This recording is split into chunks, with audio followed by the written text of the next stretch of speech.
So welcome back guys to Pokemon Ruby Destiny Rescue Rangers, and in this episode we are going back to Pokemon Square to find out more about the mysteries of the Guardian, Dragons and other neat stuff, and probably look for our friends Jagold and Mark, who are still missing. Or maybe Rose has something interesting to say. Well, still nothing. Well, let's see. Probably Torchic and Chikorita are at Kangaskhan's place too, so let's talk to Kangaskhan. So, you have faced the legendary Angelin as well? Well, an exciting sight to see. That just proves how strong you team really are. And to give you proof, the rescue what am I saying? I do give you proof that the rescue hall admires your work, except the third rescue badge. So that means we got like literally 3 badges now. Oh wow, thank you Kangaskhan. Thanks so much. You're welcome. I guess you want a new mission, isn't that right? Yep. Yeah, whatever. You 3 are very dedicated. But as I said, as sad as it sounds, there are no new missions available. What? Right! I mean, that's too bad. Be honest, you just missed the very last mission request from Fortune Valley. Oh. Well, who took the mission then? It was Team Hydro. Or Hydro. I think Hydro. I should let you know that your team is their inspiration. How? I never thought you were that well known already. Really? With your rank, everyone will notice your every move, Sai. So what should we be doing then? I guess you could fill in these papers for me to submit them to Rescue Hall. Okay, let's talk him. Name? Chikorita. Name? Teenage Go-Getters. Badges? 3 lifespan? What? I didn't know. This is life plan. Okay. Guess not the time to disturb him. Alright, let's look around a bit. Maybe there's someone here who tells us something interesting.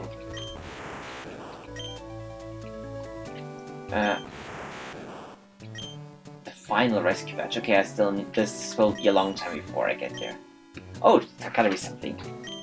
Well, I need to go to Mineral Cave to collect some stuff. But... Oh, please.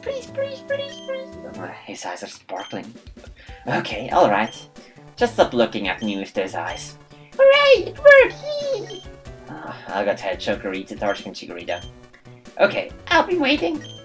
Mineral Cave is in the garden field. Thanks for the info. There's so much, something for you as an advance. Thank you. And we get HM6, which is Rock Smash, which is another completely useless TM. Okay, I screwed up a lot of the reading. I'm sorry for that. But what I'm not gonna show you is how to get to Garden Field, because you have already seen that well enough. So I'm gonna meet you at a place where we're gonna be searching for the entrance for this new area. So see you then. Alright, here I'm back. We are at Garden Field, and while I was making my way here, Pikachu got to level 20, and at level 20 Pikachu learned the move Slam. And I taught Slam over Quick Attack just because of the raw power.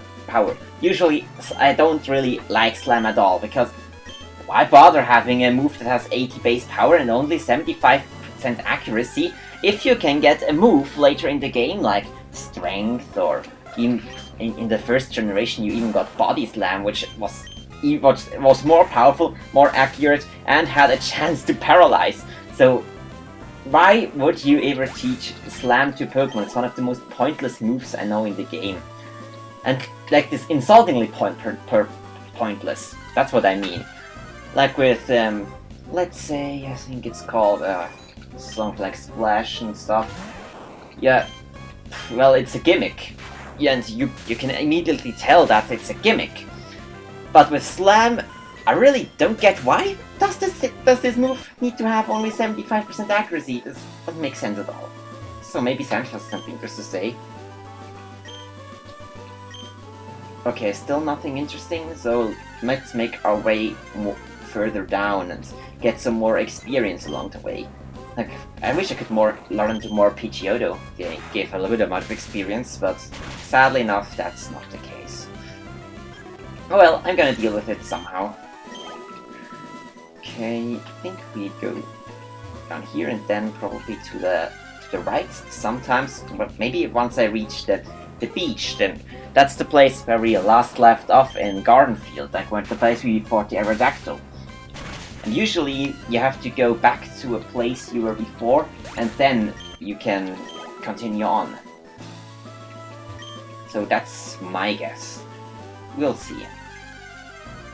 Yeah, one more reason I thought Pikachu Slam is because that way Pikachu can deal with all those grass types a little bit better. Okay, now we are at the point where we have to teach someone Rock Smash. Where is it? So, in order to get into this cave. And I'm gonna teach it to Torchic again, because Torchic is like the most useless Pokemon on my team.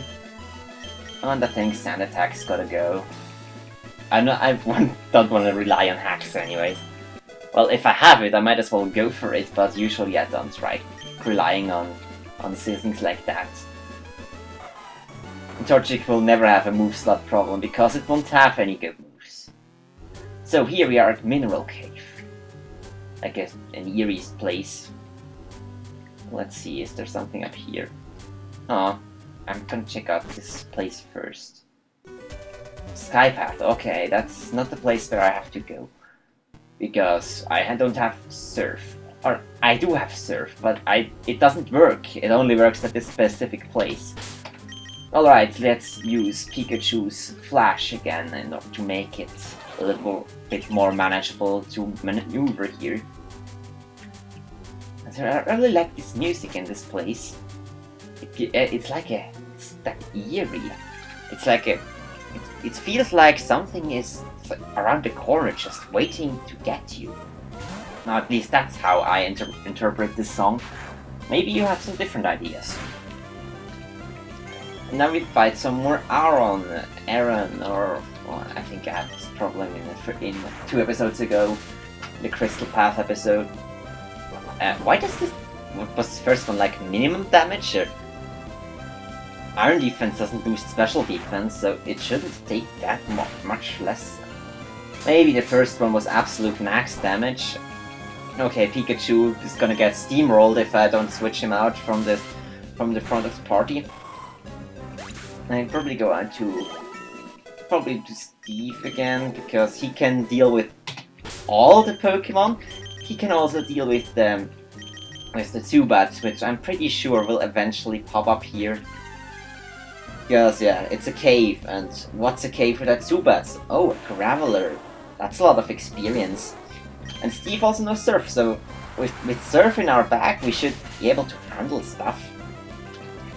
That's the reason I switched Steve to the front. Could also do it with Chikorita, but Chikorita can't do anything against... I just wanted to check that he really can't use Surf. So we have to explore the cave further. Okay, just as I expected. The Zubats! They're everywhere. They're like a curse. I mean, if you want to watch a funny video about Zubats, yeah, go to Xenon's channel. Like, Xenon's one of the most famous YouTubers, and he made a joke battle with six Zubats against a team of other 6 Zubats, which is it's really fun to watch. So I recommend that.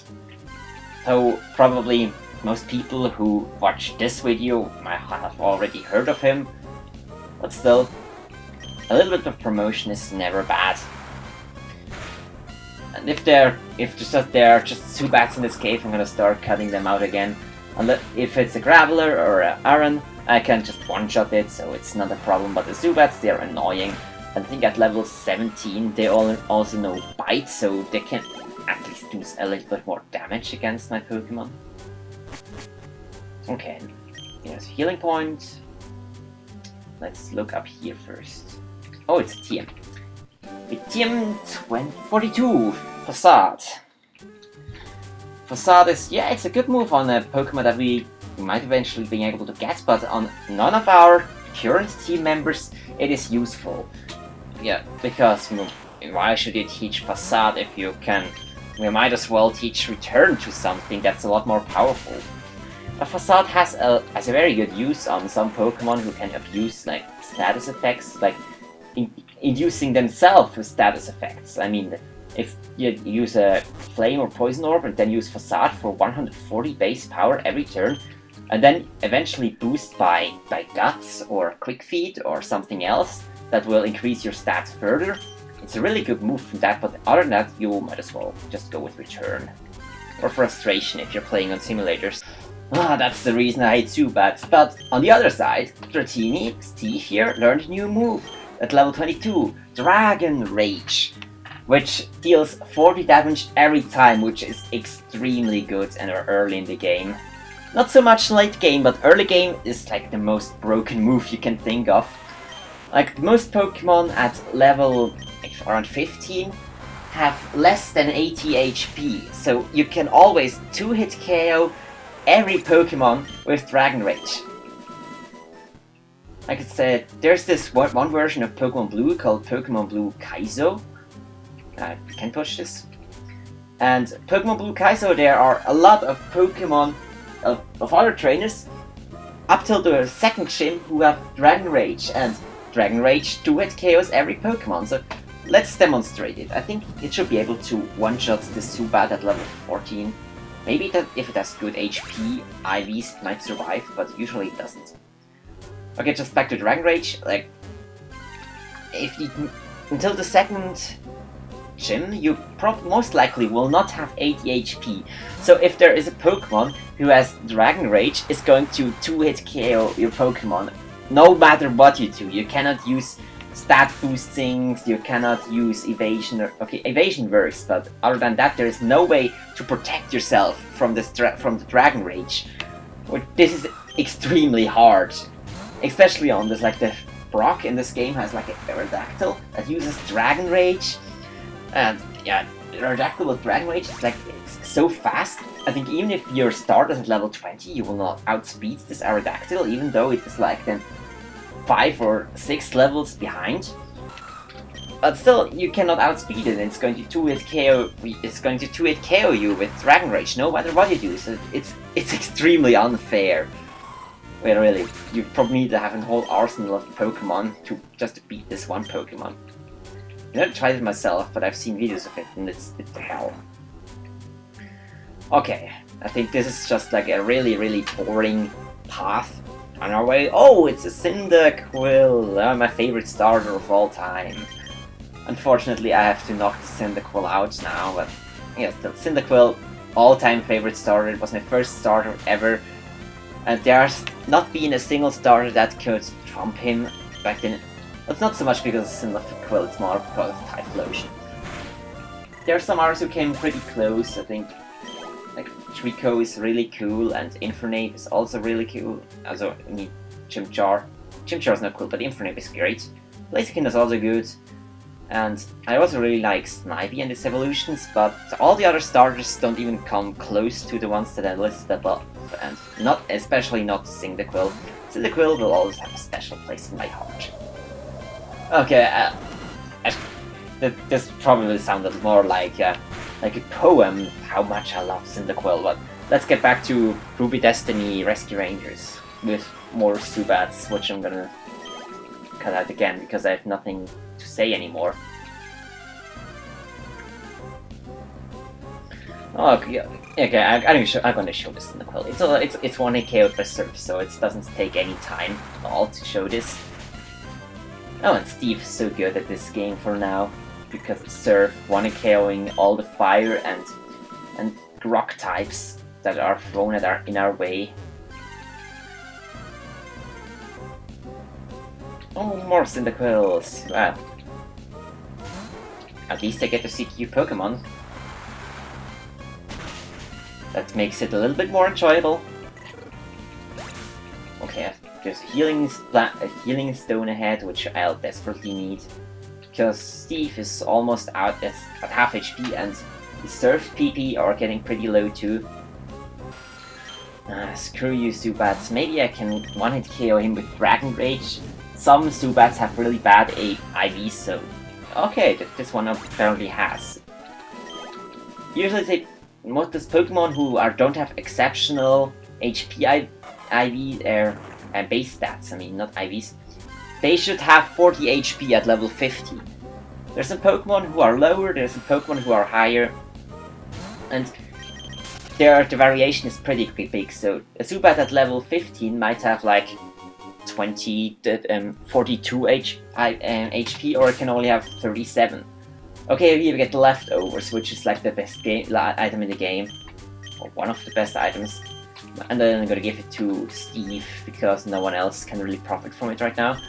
I could give it to Chikorita, obviously, or Pikachu. I don't really need it on Pikachu, because Pikachu can take hits anyways, so... And Steve, he can take some hits, and then retaliate with something else, to paralyze it and use Dragon Rage, so I think it's best on Steve. The other ones already have items. Okay, Torchic has still Silk Scarf, I think, which is useless on him because of... Okay, no, he has Cut, so he at least has one normal type move. Okay, we... Are those...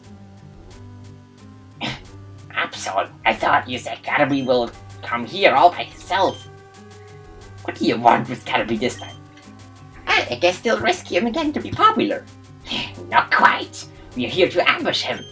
Oh, what? Some rescue team you three turn out to be. Shut up, Pikachu. I'm sorry if I foresaw it wrong, Gengar. Doesn't matter. Get ready, Team Meanies. Caterpie, stay back. We'll handle this. Okay, we got round 2 against an evil rescue team Meanies. Well, not extra evil, but just mean, I guess. And against them I can demonstrate how powerful Dragon Rage is. Like, look at this Absol, almost one-hit KO'd by Dragon Rage. And this will be the same for the other two, I'm pretty positive about that. Unfortunately, Absol has pressure, so it will take 2 Dragon Rage PP away, but I still have enough for the rest of them. Okay, and Manectric is next, and Dratini resists electric type moves, so I'm really not worried, even if he paralyzes me, which he does, yeah. But still, I'm pretty sure I can handle them, unless I get like paralyzed 5 times. It can happen, but I have Shed Skin. Oh, I completely forgot about Shed Skin. Like, that's a really great ability Dratini has. I wish Dragonite had this ability too, but unfortunately, Dragonite only has Inner Focus, which is almost completely useless. Okay, I'm paralyzed again, but maybe Shedskin will cure it again after this round. It's a 30% chance after every round to heal all your status elements. Unfortunately, it doesn't work for Confusion, but for all this other, like Sleep, you can use Rest, and then you have a almost 50% chance to wake up earlier than you usually do. Okay, I'm already cured again. Why would I don't even want to escape? So why would you use me? Look. Well, I guess you could, but I'm not gonna run away because I can 2-hit KO you with Dragon Rage.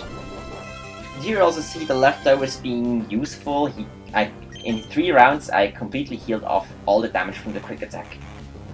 Okay, apparently Gengar is suicidal and kills himself with Curse. The Curse doesn't even get its turn. Cool! Oh, that was creepy, I guess. Isn't going quite too well. Give it up! We won't let you take Caterpie. What's so important about me anyways? It doesn't matter. Meanies, let's go. Okay, here you go again. You should better watch out. Gengar won't stop until he gets you, Caterpie. But why me? It's because... What because? Because you ignored him when we lent a helping hand when you were still lost in Citrus Woods. He got angry, and he wants revenge. Just for that? Try to put yourself in Gengar's stand. I have to go. Next time we'll meet, be ready. That's weird. Caterpie, do you mind if you explain? Absol said was a lie. A lie? Why's that? Manectric attacked my mother and while we were going to Green Hills. So I got lost, and when Gengar showed up, before Manectric attacked us, we saw Gengar watching in the shadows. Wow, sharp eyesight. So that's why you ignored him? They planned it all out. How could they? Nothing we can do about stopping them. Next time they'll show up. Let's go. Okay, now, and because it's a mystery dungeon, you can only go ahead. You cannot go back, so let's do that. And if we defeat the Zubats, Steve will get up to level 24. Now he's way away from our party, but he's just so good with Dragon Rage. And, well, the leftovers too. It's just not a good way to ignore him. If you use any of the other Pokemon, then you'll have a lot harder time against Team Minis. And I think 25 is like 24 is a bit far ahead, so I'm gonna switch out to Pikachu again, because Pikachu is I think Pikachu is the hardest one to level up. At least now I'm a little bit more inclined to battle the Zubats because I have a super effective move, but there's probably even one is KO. Yeah, obviously because Pikachu is so weak. And the static, yeah, well, doesn't matter at all. And Pikachu is so weak he can't one-hit KO the Zubats. I can't wait till I get Thunderbolt. Until then, Pikachu is not too useful, fortunately. Okay, here's the exit. Where are we? Wow, this place is really cool. I've never seen a place like this inside a cave. Thank you. This is where I usually collect stuff and sell it. So you're a treasure hunter? Yep. That's so cool. Where do you sell it? Well, I do my business with in Fortune Alley, where I was still fine for travel. There were a lot of trial Pokemon who would buy my stuff. And sometimes a human buy my stuff. What? A human? Yeah. She's very kind and she takes care of Pokemon who are injured. I once fell off Fortune Valley while I was on my way down there. Lost consciousness that time I was falling. And after I woke up, I found myself inside her home and she took care of me. I was very thankful, but of course my mom never knew anything about that. Why's that? Well, you see, my mom don't trust humans. And she told me not to be near them. But humans aren't really scary creatures. Yep, I agree. Shut up, Steve. I trust you guys not to tell my mom about what you just said. Sure thing. Don't worry. I'll keep Chikorita's mouth shut. Hey! Thank you. And now then, shall we start collecting? Collecting? You don't tell us anything about collecting. You don't want to look at... You don't want to look at me all through all the brick, right? Oh no! Those eyes. They're taking effect, as always. Okay, fine. But be more fixed next time we need our help. Thanks. I'm sure I will. Okay, gang. Now we got no choice but to do this. Alright. I don't know. Just search around these blue and red rocks. Easier said than done. I found a blue shard here. I think this is a nugget. Really? This is tiring, but I found a red shard. Well, I found the pebbles. Oh wait, I found a nugget as well. Really? That's awesome. Okay, let's move. Okay, this is nothing interesting to say. They're just going around collecting items. Blue shard, star piece, stick, and other neat stuff. I think this should be enough for Jay. Thanks for helping me out. Sure thing. Oh, thank you. Here, please activate the token with thanks. And we get a nugget. At least we get some more money. And the stardust, which is we can also sell. And blue shard. I don't think that does a lot. I don't think blue shard does a lot in this game. Okay, I'm tired of reading this because it really takes a long time. Wait, guys. Is there a problem? Well, you are too nice to me. That means I can trust you, even if one of you aren't really Pokemon. What do you mean? I know that you, Steve and Rose, aren't really Pokemon. You're originally humans, right? Well, yeah. But how do you know? Would you mind telling us how you know that? Chief Gardevoir told me. While you were in Crystal Mountain, I asked Gardevoir to find me a rescue team to help me going here. I asked her why, and she told me about you guys. But don't worry about the thing. I didn't tell anyone. Okay, let's go. Yeah, sure. Probably someone heard us. Well, obviously Gengar. Just like in the original Mystery Dungeon when Gengar found out that you are not, that you are a human and not a Pokemon, and then got you expelled from Pokemon Square. So, but this took a lot longer than I usually planned it to, but we're finally done with it. So, the next episode we are going to do some more further investigation and see what's up ahead. So, until then, I hope you all enjoyed this episode, and see you all next time. Goodbye, everyone.